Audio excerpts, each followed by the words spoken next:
Welcome to another episode of Purpose Today. I'm your host, Dr. April Dobson, and I'm very excited to have a special guest on the show today, Ted Neal. Ted is a published author. He is a global healthcare advocate and has authored numerous books, and I'm very excited to have him on the show. He's also a keynote speaker. Don't go anywhere for this exciting episode of Purpose Today, where we're talking about solving problems with purpose, protecting with love. And this is in a brand new series of Purpose Today, where we are focusing on purpose-driven problem solving. So don't go anywhere. We'll be back right after these sponsor messages.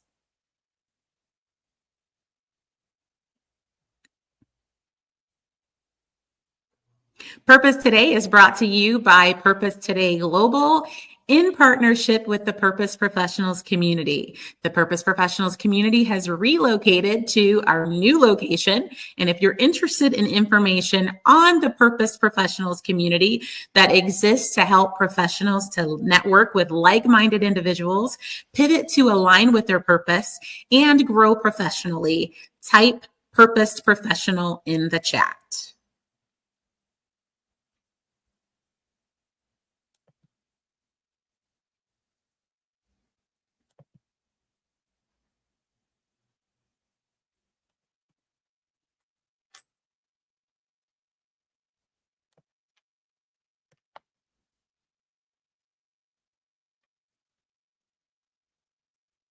Welcome back to Purpose Today. I'm very excited to introduce our very special guest, Ted Neal. Ted, welcome to the show. Thank you so much, April. You're very welcome. And I know that I shared a little bit about you earlier, but I know that there might be guests who are watching who would love to have additional insight about who you are. So can you share whatever you would like to share about yourself with our viewers? Yeah, happy to. Well, I grew up in the Washington, D.C. metro area. As a kid, lived in Northern Virginia, moved to D.C. for undergrad. I always wanted to be a writer. I remember being in third grade and coming downstairs to the kitchen table and telling my parents I wanted to be a writer. But I also knew that the writers that I liked did other things. And it took me a while to figure out what those other things would be. But I gravitated towards global health work because it allowed me to see the world and experience different cultures while still being a service. And I think it kind of married together the roles that I saw from both my parents. My mother was a nurse. My dad was a federal judge, but before he married my mom, he was actually a Catholic priest. Wow. And so in some ways, I think I followed him more in that role in terms of the care and pastoral aspect than I did, his role as a lawyer. But traveling the world also fed my creative muse, and was constantly writing on the side. And by 2017, I was able to shift to writing full time. That's wonderful. Well, I know there are a lot of people who are watching who are aspiring authors. And, you even have kids who start writing at a really young age. There may be some viewers who are watching who have children who love writing. So what can you share for parents who are watching or for adults who are watching who have a desire to become an author? What's your advice to them on where they start?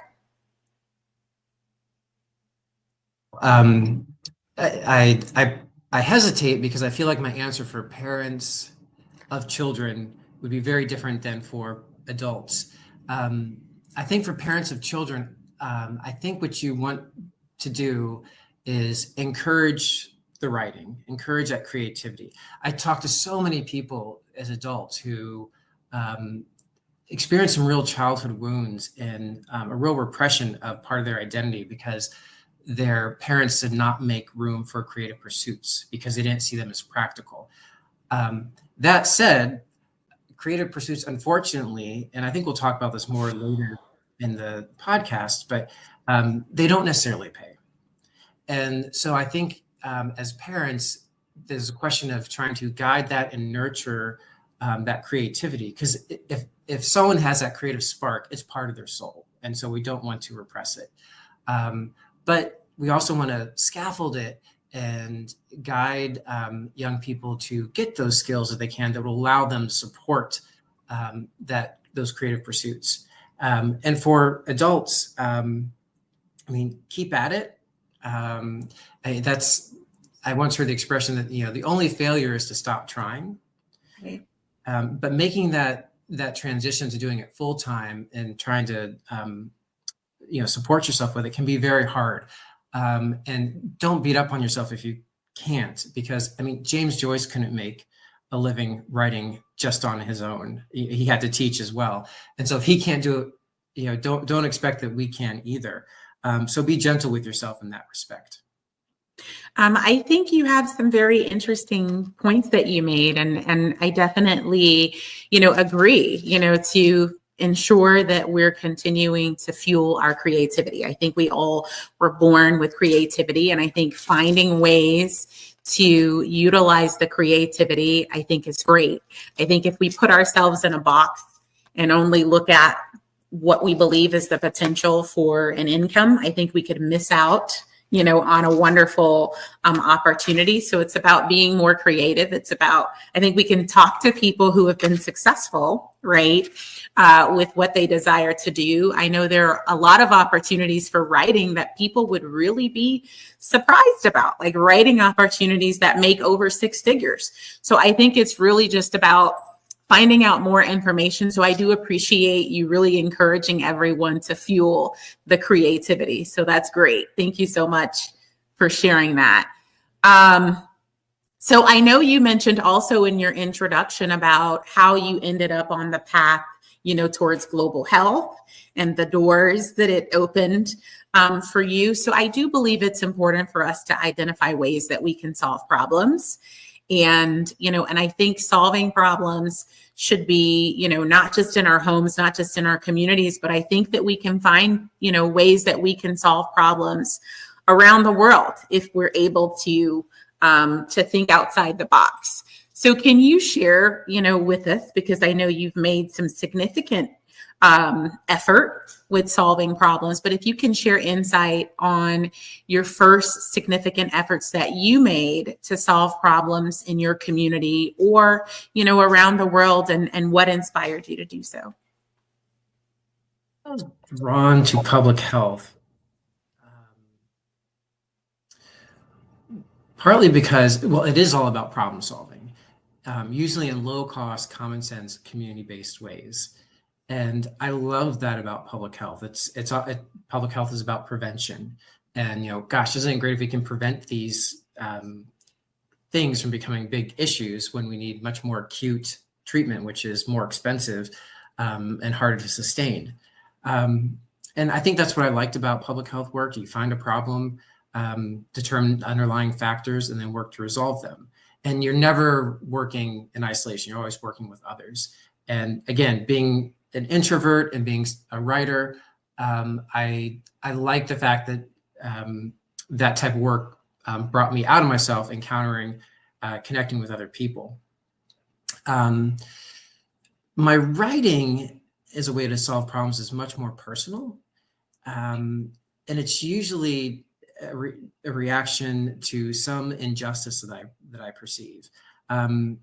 It could be the experience of kids who are orphaned, who have HIV/AIDS, and then their ongoing abuse at the hands of their caregivers, which led to 2 memoirs of mine.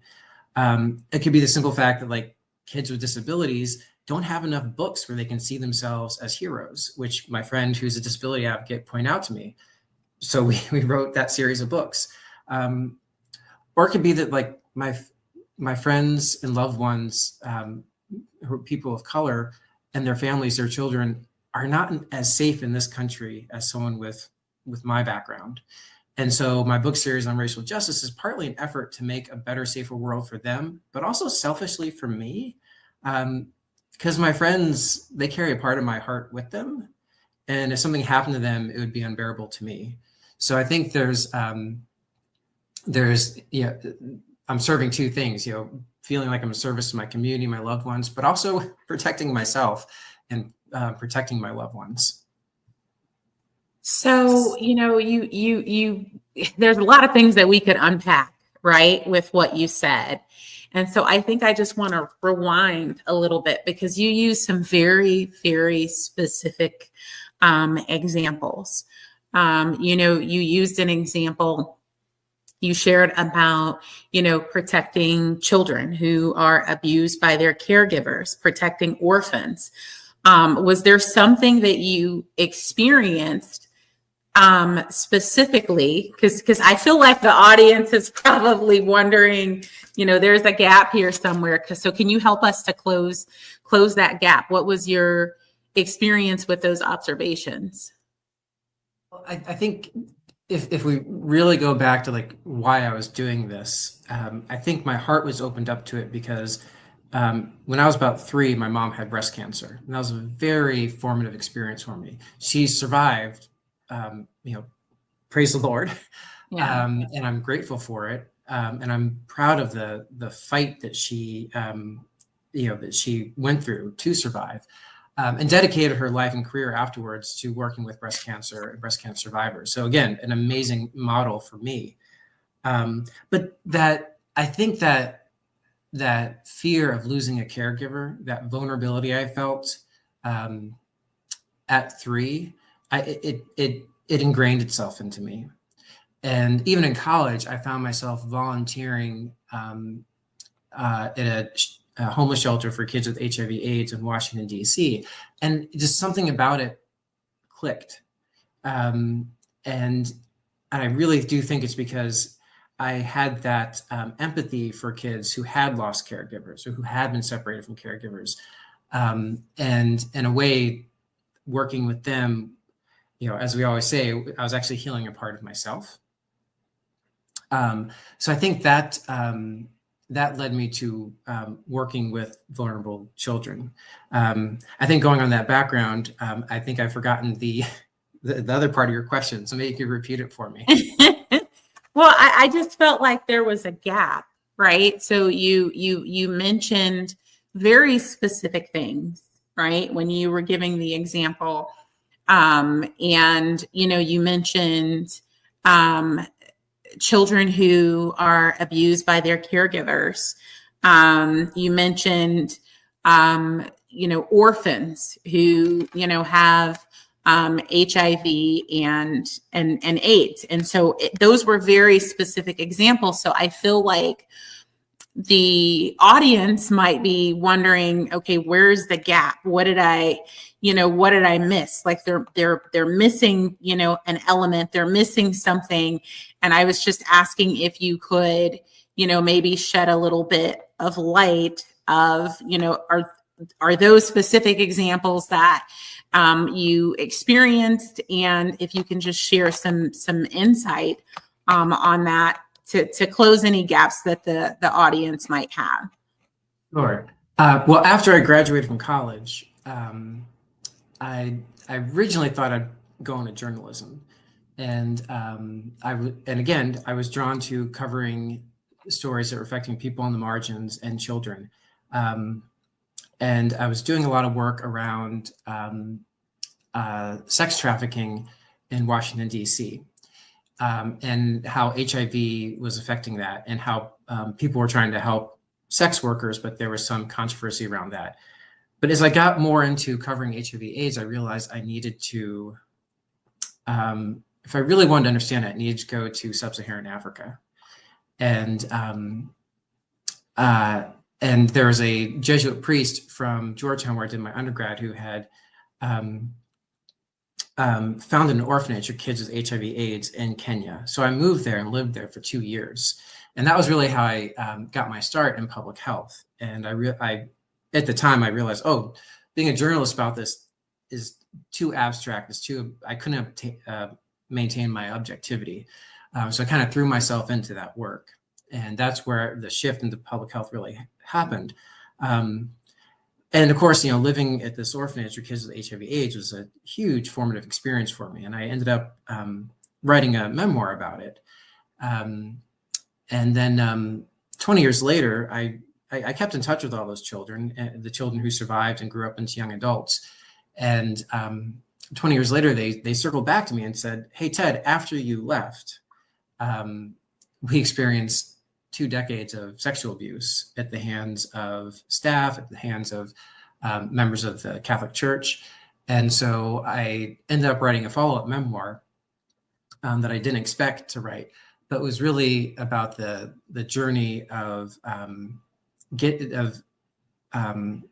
their stories, coming alongside them, trying to seek justice for what had happened to them. And there was a lot of resistance to it. And even in the post-Me Too era, there was a lot of attacking the survivors and their credibility. And I had to confront my own naivete that people would be interested in such a story and that people would jump to the help of these children. They didn't, and we really had to fight. So those are the two very specific examples I was referring to. I know that there had to be a degree of challenge, and you did say that you faced some resistance, with that. What was it that really propelled you forward, even with all of the opposition that you faced in hearing their story? What was it that made you find a way against all the resistance, against all the odds, to ensure that not only were they heard, but that something was done about what had been such a long, ongoing issue? There's nothing short of righteous indignation. One of the things that really gets under my skin more than anything else is the misuse and abuse of virtue as a shield to protect people doing terrible things. And what I saw in this case were people to protect these children had abused these children and then hid behind their religiosity, hidden behind their pseudo-celebrity for being do-gooders, and justified it, gaslit the children. And I just knew how wrong it was. And there were times where I thought I was going crazy, because I would present this information to the board of directors here in the US of the organization. And this has been a charity that was around for 30 years. Right. And they're just defensive, they're in denial, or they're indifferent. And there were times where I'm like, am I the crazy one here? Maybe I'm overreacting. But all I had to do was look at the testimonies I was collecting, and just know that this was wrong. Yeah. And when you do that, there's usually a particular story that stands out for you. And there was one particular story of over the dozens of victims. One particular story of a girl who had been sexually abused when she was young. It had been covered up, and she had been sexually abused by a volunteer at the orphanage. She had grown up, and then when she was in her early 20s and she was living at a home sponsored by the orphanage for kids who are young people who are transitioning out of it, she was exhibiting some of the promiscuity you would see from a young woman who had been sexually abused. And instead of helping her, they punished her. And they sent her away to live with extended family who abused her, and took her antiretroviral medications away from her, kept her locked in a hut away from the rest of the people in her extended family, and wouldn't let her care for her child. And she came back to the orphanage and saying, if I go back, I'll die. And they sent her back. And it was the nuns at the orphanage that sent her back. And she ended up dying alone in a shack. and her son was lost to follow-up. That was the story that galvanized me. That was I couldn't let that go. And there were plenty of stories, but it was that one I couldn't let go. And whenever I started doubting myself, I would just think of Christine and think of how she died and think of how wrong that was. And even though it isolated me, even though I lost friends, I lost colleagues on the board because of it, I couldn't let Christine go. So how did you, and for those who are watching, I know that this is a very emotional topic. This is a very sensitive topic. And if there are any resources that you have for people who might be facing these types of situations, I would invite you to put that in the chat. But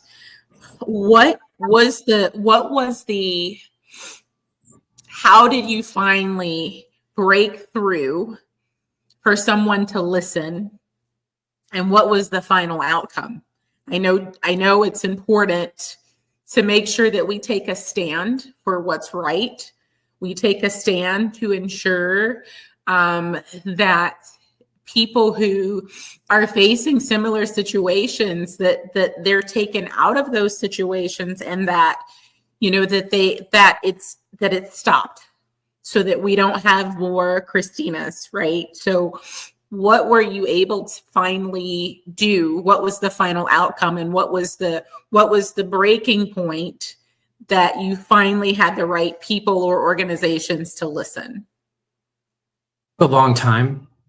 And it was, in some respects, a combination of playing different organizations, different institutions off each other, and also removing options for the people who, like the board of directors, removing their options until they had no other choice.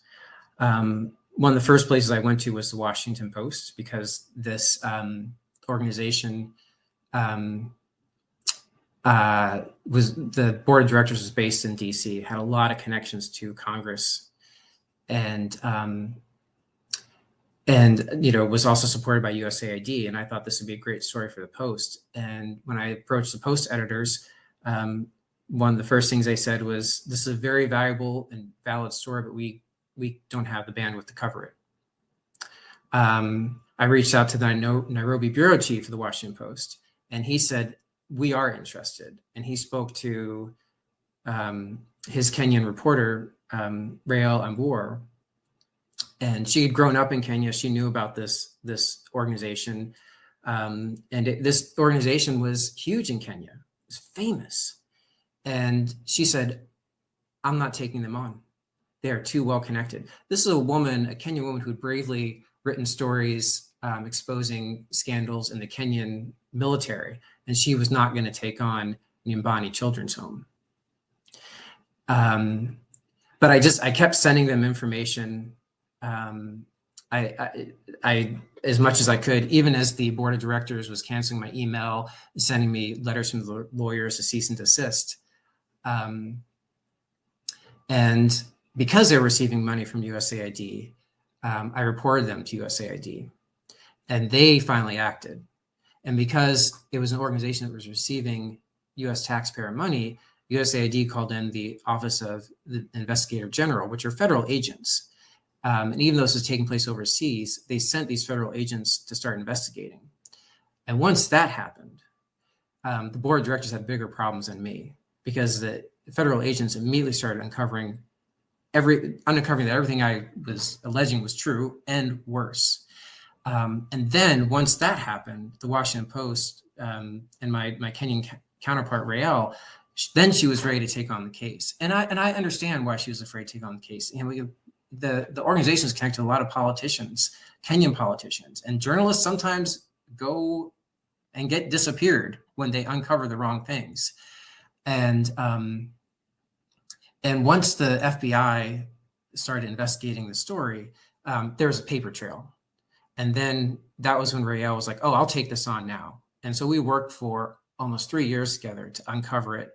and get the story out there. And with that pressure of public exposure, with federal agents coming in, and then also I was trying to exhaust every option of sending information to Kenyan authorities, which were underfunded and understaffed. I was even, the organization, the 501c3 was incorporated in actually New York State. So I reached out to the Attorney General of New York State and their charities division and sent them all the information. I reached out to people in Congress who had supported the organization and their aides and said, hey, this is what's happening. So just tried making it impossible for the board to do anything but choose full disclosure. Eventually, after they had no other options, they were forced to. And eventually, after 3 years of this, they finally did the things that I recommended in the very beginning. And they stripped their support for the orphanage itself. And they took all their money and all the resources they had and just focused it directly on the survivors, on the alums of the orphanage, and supporting them, and stripped out the middle management that had kind of metastasized and had been basically exploiting the children for their, perpetuating themselves. And some of these children weren't even children anymore. There are some who are almost 40 years old, but the board of directors did not have a relationship with them, and they still thought of them as children. And one of the things I was encouraged, like, no, you need to meet them. You need to know their names. I did, because I lived there. So that's happening now. And I'm glad to say that the board, like I said, has devoted all their resources to doing right by those kids and young adults. It just took doing all the wrong things or taking away the other options from them first. Yeah. And I know that was something that you had to be consistent and resilient with working through. And I'm sure that, everyone, who was impacted, that they were grateful that you actually were the person to take a stand. I know that you'd be surprised. Sometimes for doing your job, people are not grateful. And, even some of the young people who were affected, the young adults, they didn't know the extent of the abuse. So what all they saw was, oh my gosh, Ted's going after the only home I've ever known. He's going after people I trusted. So even among them, until the full truth came out, there was resistance. So I interrupted just to point out for any other whistleblowers out there, you sometimes will encounter resistance from the people you thought would be your allies, but you have to keep pushing. Yeah. Well, it's evident that a lot of the things that you did, and I was going to ask one question, but I'm pivoting to something else, because I believe the resilience that you displayed really showed that you needed to not only ensure that there was justice, but it really aligned with your core purpose. And so how do you believe purpose should impact the decisions that we make in life, and what role do you believe purpose has in our lives? Yeah, and it's such a great question. I know, so integral to your the theme of your podcast. I'm definitely a big believer in the work of Viktor Frankl. And he was the one who said, life doesn't owe us happiness, it owes us purpose. And I think that's another way of saying is happy is not promised in this life. And neither is purpose, but it's purpose we need to seek. And we through our own work, I think we need to find it and define it for ourselves. And happiness is a byproduct of that. And as for alignment with that purpose, I think if we're healthy, and that's not always a given, I think, that's why we have friends, we have community and mentors to check in on us. But if we're healthy and we're doing our work, we can over time develop that purpose and even a conscience, an inner sense if we're on the right track. And if we're growing in emotional, spiritual maturity, that sense comes. Chronological age is no proxy for that maturity and for that clarity. I think once we develop that inner sense, we know. I knew an addict in recovery who had a tattoo on the inside of his wrist that said, "You know." It is a message just for him that he did have a developed sense of right and wrong, and he needed to listen to it. He needed to trust himself. And for his journey, a lot of his drug abuse had been drowning that voice out. And so recovery and sobriety for him meant learning to listen to that voice. Sometimes it told him to do things that were actually harder than the alternative. But he knew down that path was the right thing to do, was the esteemable thing to do. And that's how he kind of rebuilt his self-esteem. And I think that's true for all of us. I think we build our self-esteem from doing esteemable things. And I think those esteemable things get their weight from our purpose. You know, you've said a lot of great things that we could unpack, but I'm just going to go to one of them. And one of the things that you said, you know, you talked about, you know, once we find our purpose, that can bring us happiness. And I think aligning with our purpose brings a degree of joy, right? And contentment when we're aligned with purpose.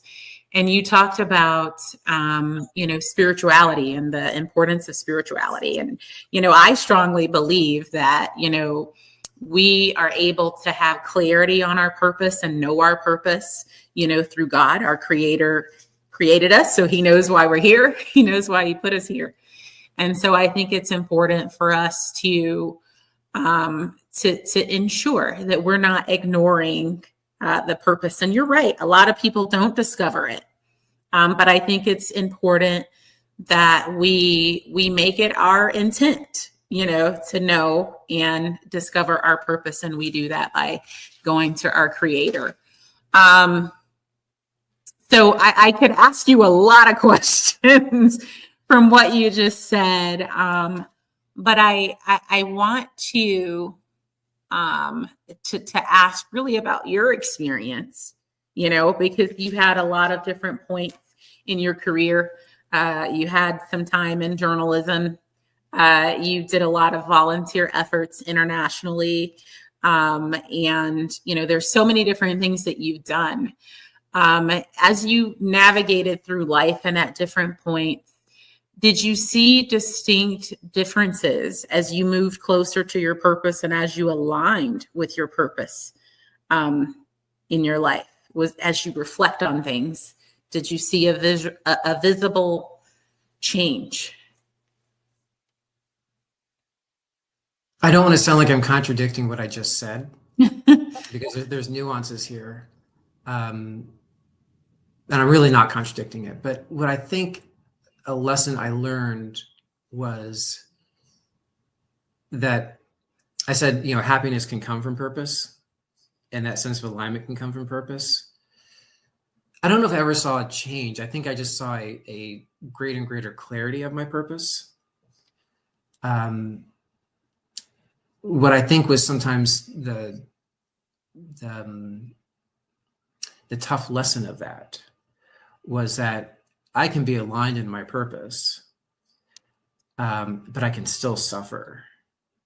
And I can be aligned in my purpose and not be happy, but I'll still do it willingly because my purpose is actually more important.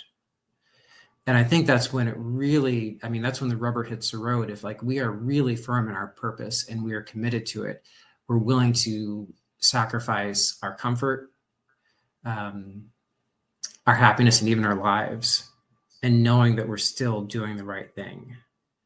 And we, you know, we all have to strike that balance. You know, if I mean, I would have, it's hard to say because it's a counterfactual, but, you know, I'd have to ask myself, would I have died for my purpose? And I like to say I would have. Now, if I had a family, you know, kids, my own kids relying on me, I might have to make a different calculus because they might, and I might have to stop short of, you know, making, you know, that ultimate sacrifice.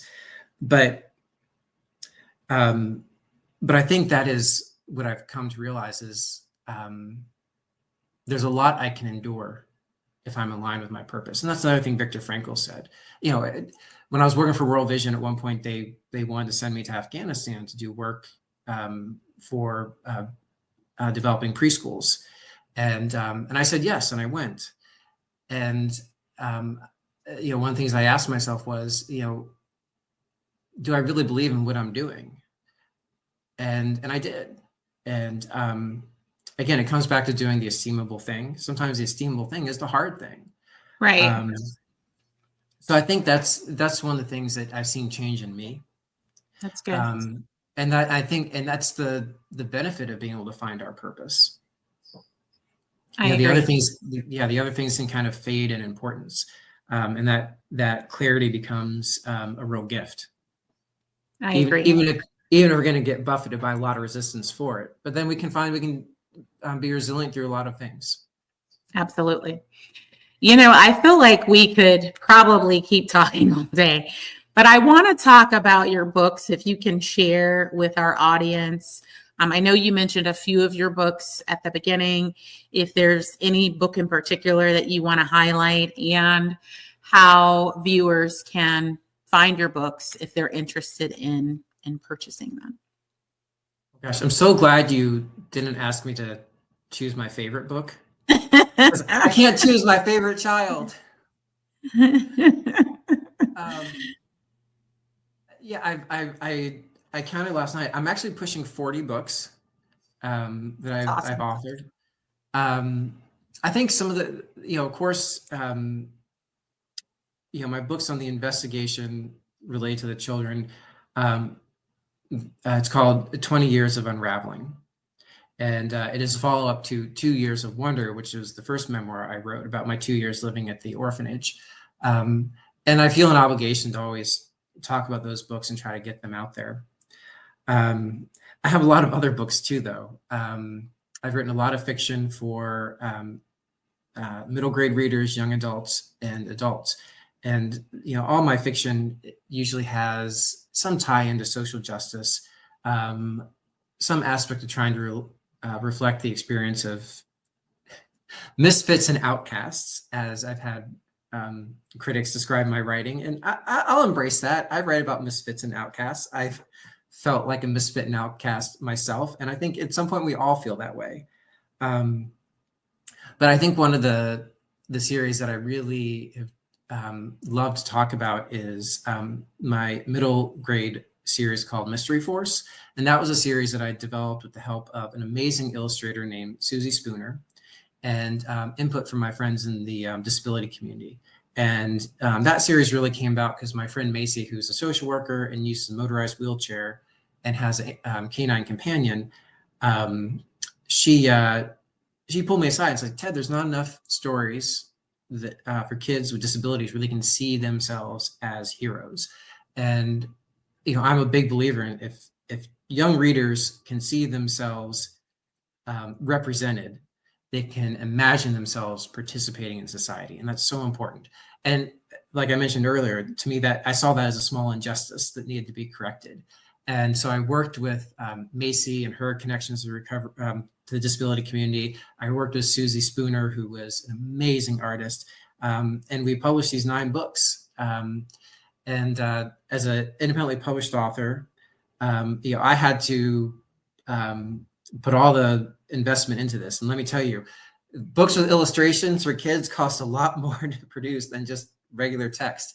And I don't know if I'll ever break even on these books, but I don't care. I just love that they, the reaction that kids have to them, kids with disabilities and kids without. And also the feedback we get from adults who are disabled, who say things like, I wish we had books like this when I was growing up. I can't imagine how my life would have been different. Or they say things like, I love the fact that these kids with disabilities are happy. And you didn't spend the first 2 chapters talking about how alone and isolated they are. So that is a series, Mystery Force. If you know, you want to, if you've got young readers in your life or young at heart readers in your life, check those out. And I have other books that you can see on Amazon, fantasy, science fiction, that you might want to, your listeners might want to check out too. But I'll stop there because, as I said, there's like 40 of them, and I could go on way too long. Thank you. Thank you so much for that. And I know we have your website on the screen. I know you said some of your books are on Amazon. We have your website on the screen that viewers can go to see the information. And we also have your YouTube channels. Do you want to give some insight on the type of content that viewers can expect to see on the two different YouTube channels that you have, just to give some awareness to viewers if you have time? I've got one channel that's been established for some time, which you can listen to a lot of my audiobooks for free, because I wanted to make them available to as many people as possible. Another YouTube channel I've just started called Moving the Needle for Change is really focused on issues of masculinity. And this has kind of grown out of some of my own observations that we have done a really good job articulating the problems with toxic masculinity. I don't know if we've done a great job articulating the alternative to it. And I think we've ceded that space to a lot of toxic influencers in the so-called manosphere. And if the manosphere is an area where men go to search for meaning, search for purpose, try to make sense of the world, and learn how to be better men, then I want better voices in there that aren't toxic, that aren't misogynistic. And so that's what this channel, Moving the Needle for Change, will be about. So if any of your, it's not just for men, it's for women too, or mothers or sisters who want to listen to, be part of discussion about what masculinity can be. And I call it Moving the Needle for Change because something I've discussed in my work around racial justice is sustainable change moves in small increments, not through broad moves, broad sweeps of that needle. I think those broad sweeps were just kind of fads. But the real work, the sustainable change, takes place with moving the needle by degrees, with the work every day, every minute, every step we try to take, and towards, in this case, a better masculinity, but more in general, a better world. Thank you. You've shared so much today, and I hope it's inspired leaders around the world who are viewing to take action. You just said that, change often happens in small increments. And so, we have to be consistent with efforts that will help to bring change in our communities around the world. Now, there's one other thing that I want to ask you about before we go, because you said at the offset, you talked a little bit about your experience when you were 3, when your mom had cancer, and I'm so glad that she fully recovered. But is there anything that you want to share to people who might be caregivers? And, if at some point in their life, they have to be a caregiver, because that's another way that we can solve problems, right? When there's people in our family or people in our communities who need help, right?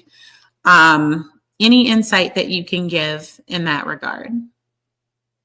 That's a great question, April. Thanks for asking it. Two caregivers, and I'm in that position right now, as my parents are aging and they're both in their 80s. I'm taking on that role of adult caregiver for them. And I'd say, don't be afraid to ask for help. Don't let your pride or your shame get in the way of that, because it's not about you, it's about them. And so if there's a way you can better support yourself to better support them, that's what's important. The other is a little bit deeper, and that is to work through your resentments. Learn to recognize your part in those resentments, whether you are a parent, whether you are a child caring for parents, or whatever the situation. There's times we're human. We're going to get resentful of those we have to take care of. I have a lot of friends who are in recovery, and I've learned so much from the 12-step community. They have great tools for bringing our resentments to the surface, examining our unfulfilled expectations, and really looking at those expectations and trying to determine if they were ever realistic in the first place, and having compassion for ourselves as we let them go. Because those expectations, some of those cognitive fallacies that we have, some of the unmet needs, say, of our childhood, maybe some of the things that get in the way of us being better caregivers. And those are things we can control. Some of the things with the people we're taking care of, we can't control, but we can try to control and manage ourselves. And so the resentments are part of that. Thank you. Thank you so much for sharing. I know that was very transparent, so I appreciate you for sharing that. And hopefully it was encouraging to people to, ask for help if they need it. And then, for those who are caregivers, I would like to take it a step further, to make sure that they continue to refuel, right? And ensure that they are ensuring that they're engaging in self-care so that they can properly continue to care for others. So I know we've talked about a lot today. Thank you so much, Ted, for being a guest on Purpose Today with Dr. April Dobson. Is there anything else that you want to add for our viewers, maybe that we didn't have an opportunity to touch on today? Aside from please buy my books and listen to April's amazing podcast, I would say I lament that the path of writing isn't open to more people. I know I'm able to do it because I have privilege. I heard an interview with a journalist recently who admitted he's only able to do his work in investigative journalism because he has money he inherited from his grandfather. And as many artists know, art historically is not paid. Van Gogh experienced this. I mentioned James Joyce couldn't make a living writing. In some senses, letting go of resentments, we have to ask, why should we be any different? But we writers, we artists are lucky because, to the point of your podcast, we often know what we're meant to do. It's create. We can't not create. It's the thing we do even if we weren't paid. And sure enough, frequently we do it and we're not paid. And that's just kind of one of the ways of the world. But I'm sad for the voices we don't hear. So I think just saying to listeners to support art, support journalism. It's so important. Artists and journalists are truth tellers. They tell different types of truths. Artists deal in myths, the things that are made up but universally true. Journalists deal with facts, news, the thing that powerful people don't want you to hear. So we need to hear it. Journalists at their best comfort the afflicted and afflict the comfortable. So we need to support them. And I think that's the message I'd want to send out, that I feel that a lot of people need to hear right now. Thank you. Thank you so much for sharing that. And ensure, if you didn't take this away, ensure that your voice is heard. If you're a writer, you're a journalist, any type of creator, ensure that your voice is heard. Dr. Miles Monroe said that one of the wealthiest places on the planet is the graveyard, because people die without publishing books. They die without really doing what they were purposed to do. So I encourage those of you who are watching, be committed, to pursuing your purpose. If you have a desire to write, to be a journalist, to produce songs, whatever it is, do it and use that same creativity that you have to find ways to monetize it. There are so many different experts who are out there who have videos. I'm grateful that today we can use YouTube to receive insight on how to monetize content that you have. There's so many wonderful people, so I won't begin to name names. But thank you again, Ted. If you are looking for Ted's books, they are on his website, tednealauthor.com is his website. And we've got his YouTube channels that are there. And then how do they reach you? If they want to reach you and stay in touch, how do they do that?